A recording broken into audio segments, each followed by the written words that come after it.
আসসালামু আলাইকুম এভরিওয়ান, কেমন আছেন সবাই? আশা করি সবাই ভালো আছেন। আল্লাহর রহমতে আমিও ভালো আছি। ঘরে বসে বসে মোবাইল চাপছিলাম, হঠাৎ ইয়াসিন এসে বলতে চল ঘুরতে যাই। আর তাড়াতাড়ি রেডি হয়ে বেরিয়ে পড়লাম ঘুরতে যাওয়ার জন্য। আর রাস্তায় বেরিয়েই দেখি যে রোদের তাপ, সূর্য মামা 1080 ভোল্টেজ দিয়ে বসে আছে।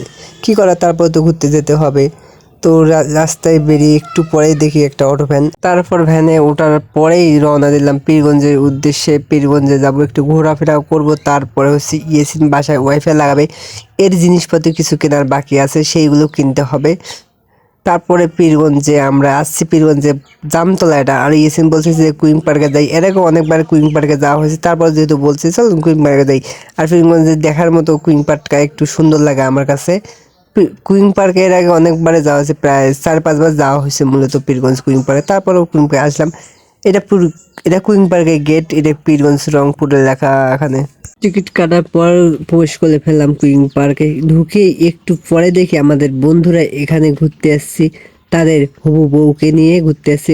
ওরা ক্যামেরা দেখি তো ওরা মনে করো আমাকে মারা উপযোগী।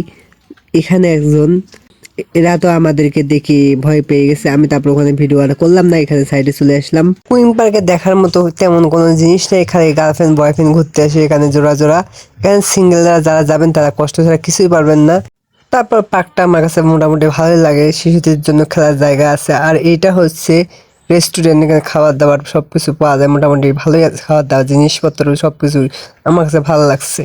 এরপর বেশিক্ষণ আর কুইং পার্কে থাকলাম না। ইয়াসিন বলছে চল, যেহেতু বিকেল হয়ে আসছে তো আমরা বাসায় চলে যাবো। তারপরে বলছে ঠিক আছে চল বেরিয়ে পড়ি। তারপর বেরিয়ে একটা রিক্সা নিয়ে চলে আসলাম দোকানে।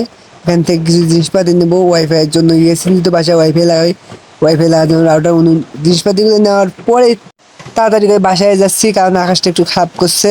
পরে আসার পরে রাস্তায় দেখি না আকাশ ঠিক আছে, একটু খারাপ করছিল, তারপর ঠিক আছে। তারপর তারপরে কি করা, যেহেতু আকাশ খারাপ দেখলাম বাসায় যাচ্ছি। তো ভিডিওটা এই পর্যন্ত। আর ভয়েস আমি যখন দিচ্ছি তখন আমাদের বাসায় বৃষ্টি পড়তেছে, তো ভয়েসটা একটু খারাপ শোনা যাবে। তো প্রথম যেহেতু ভয়েস ওভার ভিডিও, তো কেমন হলেও অবশ্যই কমেন্ট করে জানাবেন। আর নেক্সট টাইম ভালো করার চেষ্টা করবো। তো সকলে ভালো থাকবেন, সুস্থ থাকবেন। আল্লাহ হাফেজ।